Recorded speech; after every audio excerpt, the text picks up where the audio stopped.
you again. Hello again, my sweet Emma and Erik. I still love you, of course. I love you too, Mama. Now, we're probably going to do this in two parts because Hugh Okay. Hefner is a pretty big dude, and he's Okay. gotten so many requests. So is there any way that you can go get him, Erik? It's like, I'm on it, Mama. On it. I'm on it, Mama. How was that? He's like, I just had him in the next room. Oh, okay, well, that was easy. He was in the green room. The green room. Hello, Mr. Hefner. He's saying hello. What does he look like, Emma? What's he dressed in? He looks like the way I always see him on TV with the robe kind of thing, the reddish robe, and I would say he looks like he's about maybe 30, 35, something like that. Oh. He looks pretty young to me. Not like I remember him with the gray hair. He's got nice dark black hair. Okay, cool. He looks handsome. We'll say that.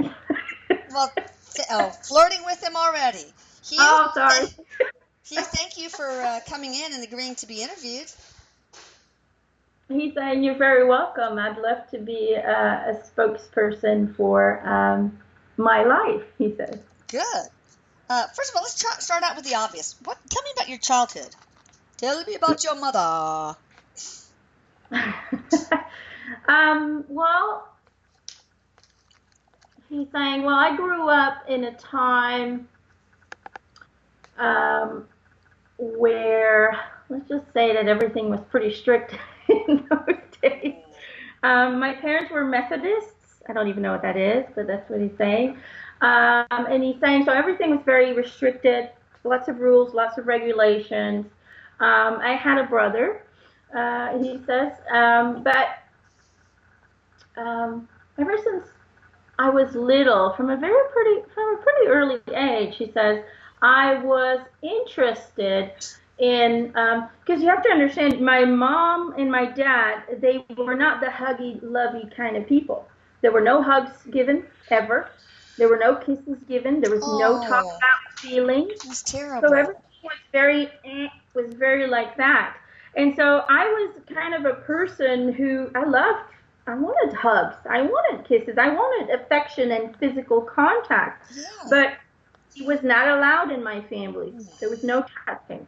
Yeah. So from a very early age, because I could see other people holding hands, hugging, kissing, and it didn't happen in my family. So that was very weird in my eyes. And so I got really intrigued about why people do the things they do. Why do we hurt each other? Why do we love each other? So I from a very early age, I became really fascinated with psychology and the behavior of people. But I was also very much into comic books and superheroes and all of that, in that aspect, I was a pretty normal kid. Okay. But, I can't say that my parents didn't love me. They did. They just didn't show it. That's just how it was. So as I grew up, I kind of, I didn't want to end up like my parents. I didn't want to be that way. I needed affection. I needed attention. I needed loving. And so as a kid in school, I would be the clown mascot in some way or form. I would always pull out pranks and squeeze the girls' tushies and things like that. Of course you would. Yeah. It was just my way of seeking connection, seeking a physical touch. I needed that. But yeah, I was the clown of the whole class, and humor was my way of feeling comfortable in a social environment. Everything was so different from the home situation. I wanted to be loved. I wanted to be seen. I wanted people to adore me in some way or form. It was an ego. It was just a lack of human connection. Well, everybody wants connection. Everybody wants connection. Now, what motivated you to found and publish Playboy in the entire enterprise? Well, I loved writing.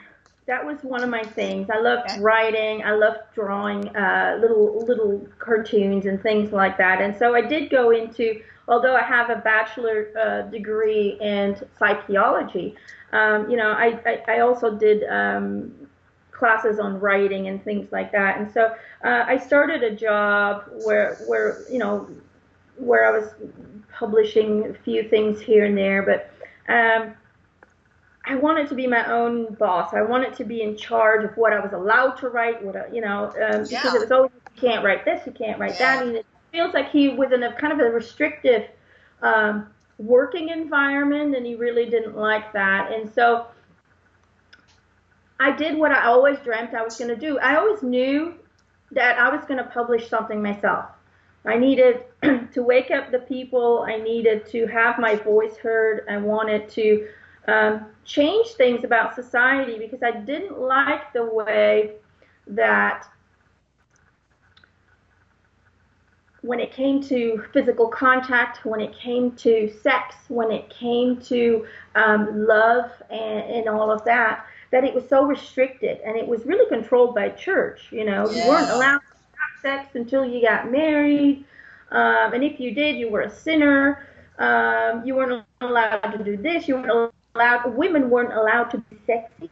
Mm. No, you had to cover yourself up. You had to be decent, no cleavage, and even in the daily life, it was the man who decided, when they're going to have sex, how it was going to be like. Women really didn't have a lot of options in those days. And I know for people now that seems very hard to Yeah. understand, but it really was that way. It Sure. really was that way. I was in after World War II kind of mode, and that's just how it was. Before that, when the war was going on, there was actually a lot more freedom in sexuality and in all that. The men were Oh were yeah. abroad, they were fighting, and so the women had to take over and kind of took over society for a little bit.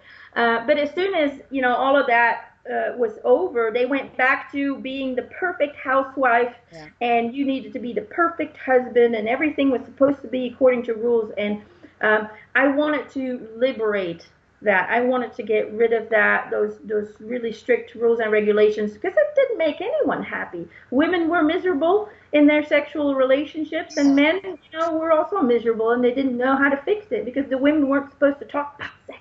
Don't Well, talk what about it. what do you think about women in general?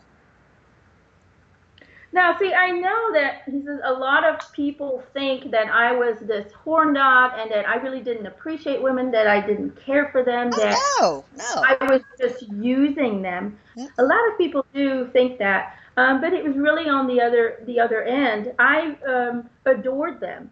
I saw them as the more powerful human being. Let's just call it that. They were very strong. They were very creative, a lot more creative than men are. And so for me, I really um, I really had a fascination for them. They really intrigued me. I wanted to get into their psyche. I wanted to understand them, and so yeah, I loved women. I really did. That's awesome. Well, who was the love of your life? If you had to pick one, there's probably more than one, but if you had to say one. If I have to say one, oh, he's going. That's going to be tough. I loved every woman I was with, although there were some girlfriends where the love went by real fast. Um, Well, you don't have to pick one if you don't want to. That's fine.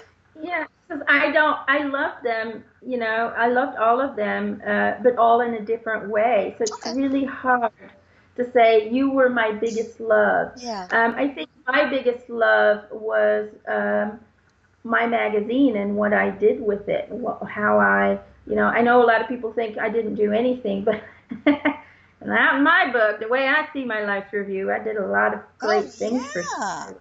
Now, do you think your work aided in the liberation and empowerment of women, or did it contribute to the objectification and suppression of women?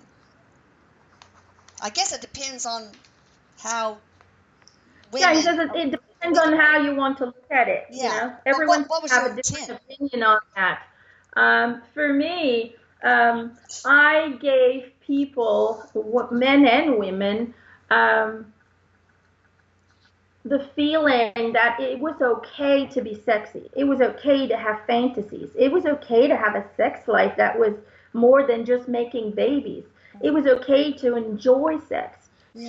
to find pleasure in it, that it's not a sin. It is part of the human condition. It is part of who we are. And if it wasn't supposed to be so much fun, it wasn't going to be created like that. So we are supposed to enjoy it. We're supposed to, in some way or form, it liberates us, because it leaves us in a very vulnerable state. So we have to trust the other person really well in order to make a sex life and a great sex life. So So it bonds and creates great relationships and trust in each other. So I'm getting that you meant it to be liberating and empowering for women, but there are obviously people who would see it as objectification and suppression, and therefore it would if they allowed it to. Now, were you very good? Exactly. And that's Were, okay. were you any good in the sack?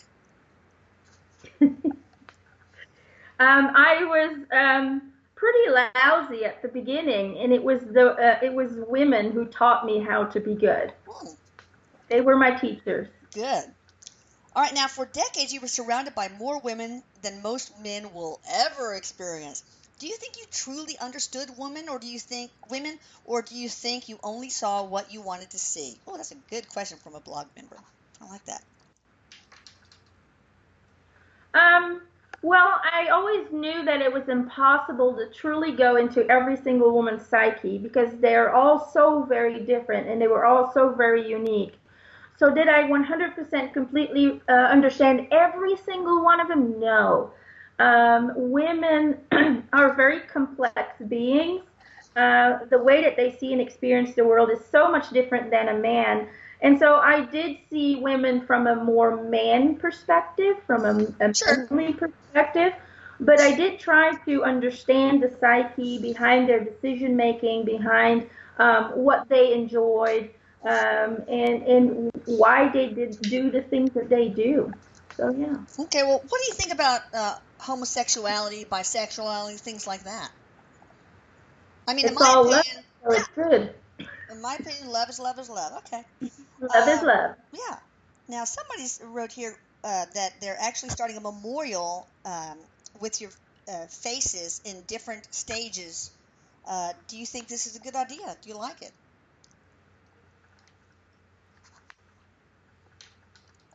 He says it's not necessary, but if people need that or want that, then that's okay. I think it's sweet. All right, Yeah. the women in your life, this is from another blog member, she or he says, the women in your life seem to love you. Many say you respectfully open them up to freedom and owning their sexuality. How do you view the current Weinstein scandal from both a human and spiritual perspective? And do you see this bringing real change in the near future? And it's not only Weinstein; it's so many of the It's a media lot. Yeah. media leads. Oh God, it's just so many people in Hollywood. So, what's your human and spiritual perspective? Perhaps they're the same. Well, from a human perspective, when it comes to respect towards one another, respect towards each other's individuals, whether they are men, whether they're females, because believe it or not, even men get raped by Oh women. yeah. Oh Happens yeah. all the time. Nobody talks about it, but it does Oh happen all the yeah. time.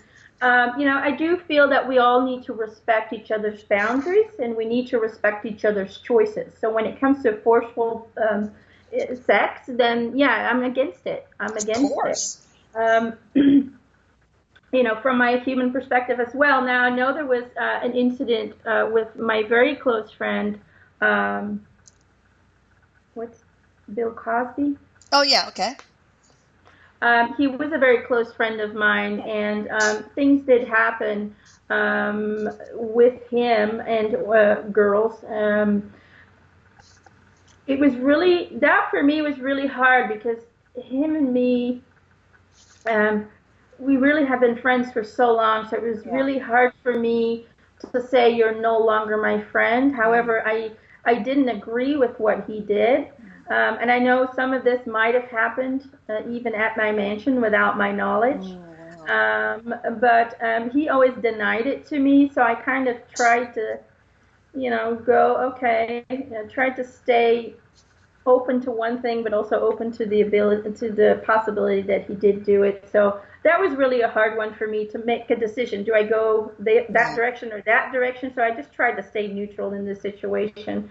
But just, I want everyone to know that, I do feel that, we need to respect each other's boundaries. Now, from a spiritual perspective, um, we always need to understand that sometimes these things do happen for a reason, that sometimes it is part of a contract. Now, the fact that all these things are now being revealed, that they're coming out, is actually, it's a good thing. It's a good, Yes. because it is empowering people to no longer take it and to stand up and to say no. This has been going on in Hollywood for centuries, Oh. Hey, forever, there's ever. even with You Shirley know, Temple. Shirley Temple, when she was little, went into the office of, I don't know, producer or whatever, and he just unzipped and exposed himself. So yeah. yeah. So It's people with power. People have power over your career, and it's really hard to fight that in some way. There's a lot of fear there that your career will be ruined by this person or will never start because of this person. yeah. So it's a good thing that it's being exposed. And and this is a little bit off this subject, but I just want to mention that a lot of people are asking right now, why are all these bad things happening? Why is this such a mess? But you know what? It is all happening so we can learn and experience, hey, we don't want this. We don't want that. We don't want this. We need to know what we don't want so we can then move forward into a direction of what we do want. And that is why we're experiencing so much negativity at this moment and why it's all being revealed as well. So I we think can make. Yeah, I think it's great. I mean, it's teaching people to be emotionally honest with others and set boundaries. And this one person that came forward gave all the other women courage to come forward. Now, and I will say that I'm very disappointed in people like Jane Fonda, who knew this was going on and didn't say a thing. And I think she is complicit. People like her should be complicit in the damage, like the rapes, etc., that happened uh, when she was already aware of this. She could have saved a lot of women from being abused and raped. I think she should be criminally charged for that, and others like her. You can't just look away. You can't look away Well, knowing that other women are going to be abused, molested, raped, etc. this is Eric, and he's going. It Oh, is. Eric, I forgot you were there. I'm kidding. I'm kidding. He's saying, I'm still here. Yeah, he's saying, it is. I know it's. It can seem like, why didn't you say something? Why didn't you protect him? Why didn't you stand up for him? But there's always a fear factor attached to it. And so, yeah, that's not an excuse. However, just understand that when it does happen, you have to make a choice for yourself. Do I get involved or do I not? And Yeah. whichever choice you choose, it is your free will. And it will come back to you in some way or form. It will affect you later on with maybe guilt, with maybe a lot of questions. So we should respect their choices as well if they wanted to stay out of it. I don't Um, respect it. I mean, she was already famous. She wasn't, even if she wasn't and could have lost her job, I would not think twice about reporting him to the authorities if I knew that he was doing that and would continue to do that. It's not yeah. right. But you're saying, unfortunately, not everyone thinks that way, and That's that's right. okay. That's okay. It's part of their learning process as well, so it's okay. Okay. Were you friends with Michael Jackson? And do you think that he um, molested those children, those little boys? Is this for Eric or is this for Oh, Hugh? Hugh. Or either. I don't care.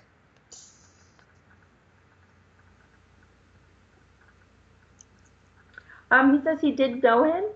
when it comes to the children, it feels like he did do some things that, from a human perspective, would be considered inappropriate. But it feels like it was more touching than anything else. Well, maybe it was just do you think it's mostly just affection, or do you think it was like pedophile-ish? I think there was a deep need of love, and there was a Yeah, deep need of connecting to the child that was inside of him, because he yeah, was never allowed to be a child. that's true. Okay. Yeah, I don't think he did anything nefarious. I think he just wanted to regain his Cuddle childhood and cuddle. Yeah, the things that he never and got cuddle, to enjoy. and there might have been some hands touching somewhere, but that's just part of the cuddling process Yeah, sometimes. yeah. But so I don't think it wasn't lust then. Mm-mm. It was affection. Doesn't Okay. feel like there was. That doesn't feel like it was a sexual thing at all. Okay. What about Bill Clinton? Were you friends with him? And was he at your mansion? Because he has a He reputation of being a hound dog. he's making me feel like he does know him. He feels like he's protecting him right now, Okay, that's fine. so he Yeah, wants to disclose it if that's okay. yeah, that's fine. You can say or not say whatever you want. Uh, okay. Let me see. Have you reincarnated? Do you plan to reincarnate? Not at this moment. I'm not incarnated yet. Do I, from your linear perspective, do I come back? Yes, of course. Okay. All right. What are you doing in the afterlife now? I'm still adjusting. Yeah. I'm still getting guidance. Okay. So trying to readjust to the new body, to the new environment, to my new super psychic abilities. Oh, okay. Now, what was your transition like? It was very soft, is what I would call it. It almost felt like,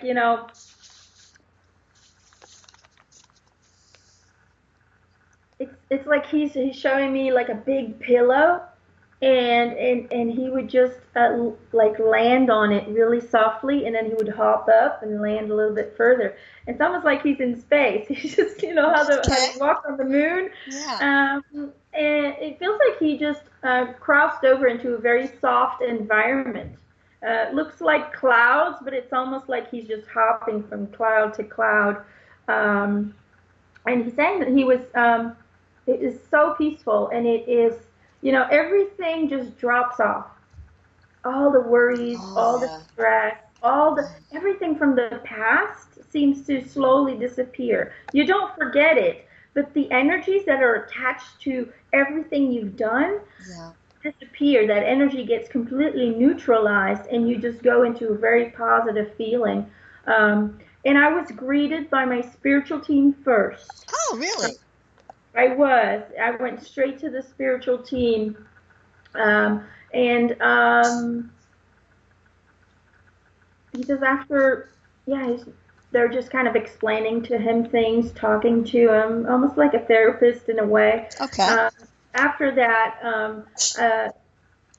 he says, my environment around me. So I was in this white room, he says, where they were communicating to me, where I was seeing my life's review. And all of a sudden, when all of that was being processed, the environment around me just dissolved, like it was air that just faded away like smoke. Mm. And so what I could see around me was a very bright, very green kind of environment. And I could see people that I had known over the years. My parents were there, my brother was there, my first wife was there, some of the women that worked with me. So a lot of familiar faces were just kind of waving at me from far away. Yeah. And I slowly went towards them, trying to figure out how to move. I figured out that you just have to kind of not take a step anymore, but you just have to think that you're stepping. Oh, wow. That's so weird. That was a new experience for me, not taking the physical steps. Yeah. Well, I'm going to regress one more time to Bill Clinton. Are you not going to divulge about anything about Bill Clinton to protect me or to protect him? Or both? I don't know. Let's just say he says that his journey on this planet isn't over yet and is still going to be important, and we do not want to, in some way or form, change the perspective of how people see him as of now. Okay, that's fine. So you it was all green. Are you talking about your afterlife looks like kind of a park or? Yeah, it looked more like I was in a forest. Oh, okay. That's kind of like Erik, I think, had the similar thing. What was your life review like? I thought it was extremely positive. I was very happy. I'm extremely happy with my life. I know a lot of people say, "What?" But I am very happy with everything that I experienced, and I experienced so much. I had a very eventful life. There was just one thing after another after another. I met so many people. I connected with so many people. And I did a lot of things that I'm very proud of. I liberated America from the restricted sex few. I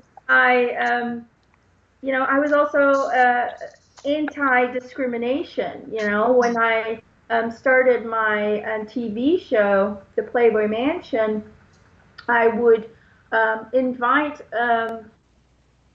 colored people, singers, whoever, to come and join us, and we would be playing together, working together, eating, drinking together. That in those days, colored people and white people did not mingle. Yeah, that's There was awesome. no eating together. There was no drinking together. So I was very much attacked by white people because I did that, because I had black bunnies. Black bunnies. Oh my God, are you crazy? It's I'm very proud of that. That I didn't see there was a separation. In my mind, there was no separation. I was pro-gay rights.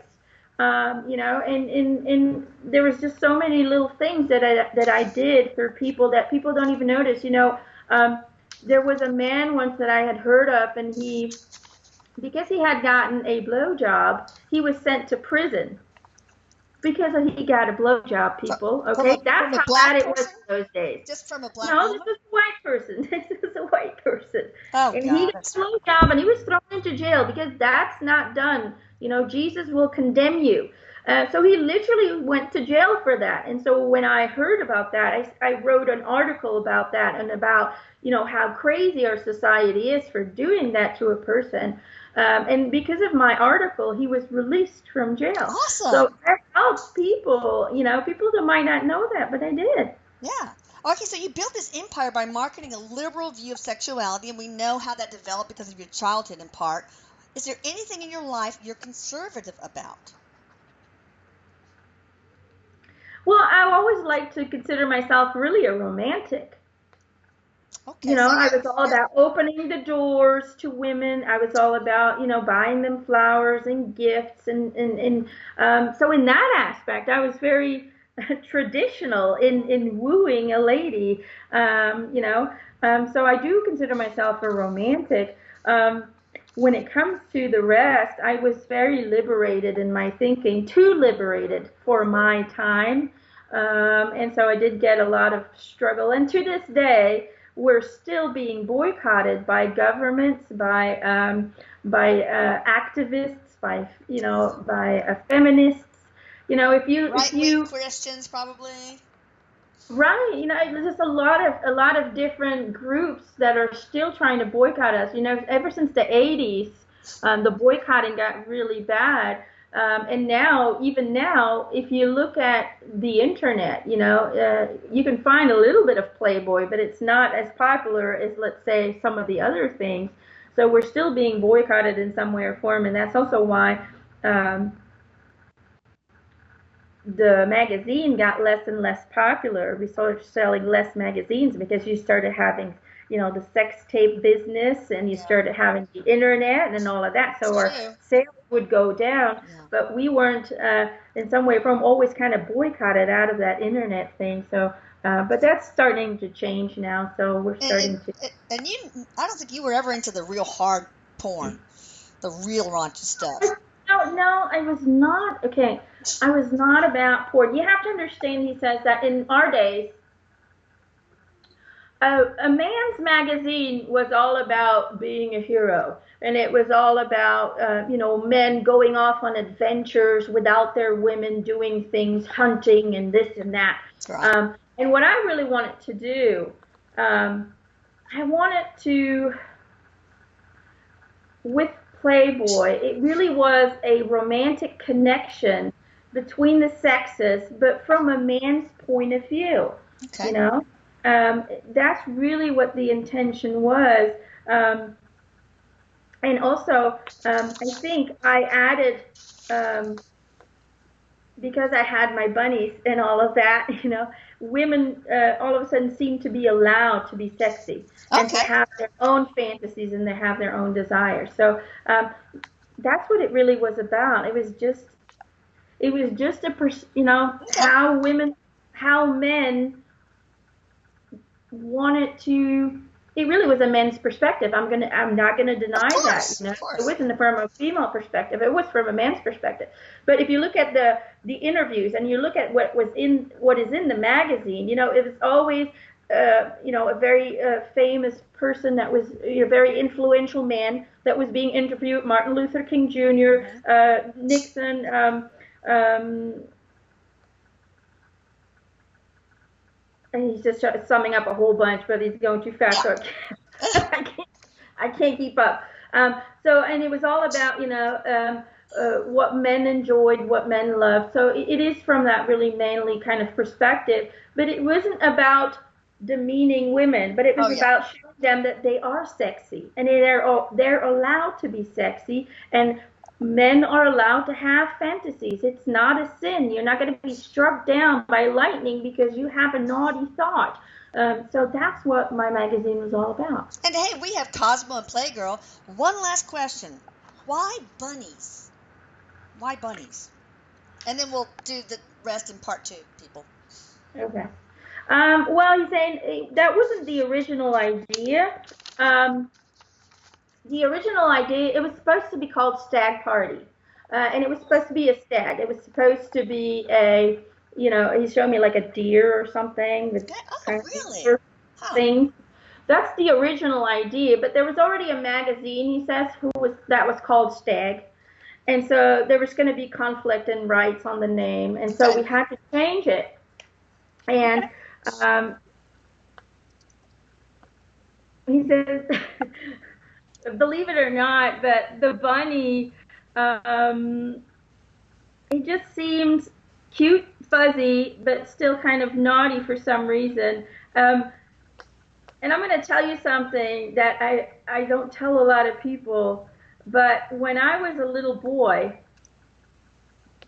I had a blankie. Oh, don't worry, we won't tell anybody, will we, Emma?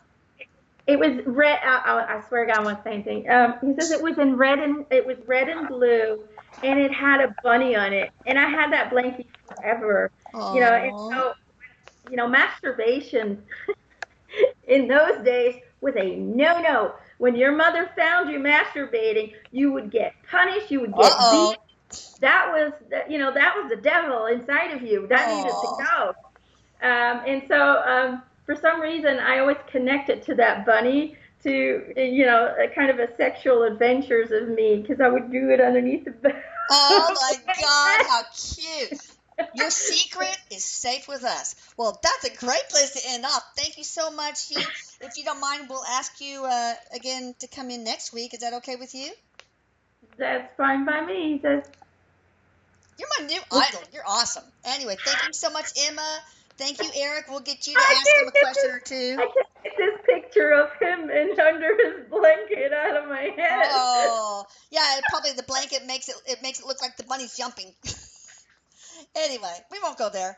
So thank you guys. Y'all check out Emma's site at emmanuelmacintosh.com, which I will put here. And thank you, Erik, for bringing in Hugh. Thank you so much to you for your enlightening words. And I love you guys. Love you. Bye. Bye bye.